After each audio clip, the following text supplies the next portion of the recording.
เป็นข้ารองบาททุกชาติไปมอบชีวิตด้วยกายและใจจะต้องเหนื่อยล้าร้อยแรงเท่าไรจะขอจงรักภักดีราชาแห่งไหนที่มีในนิทานที่เด็กๆเคยอ่านอยู่สุขสันต์สวยงามราชาแห่งนี้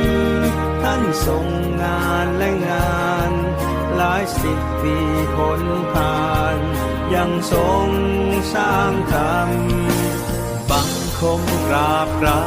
นปฏิญาณตนจากใจกี่ชาติที่เกิดไปจะขอ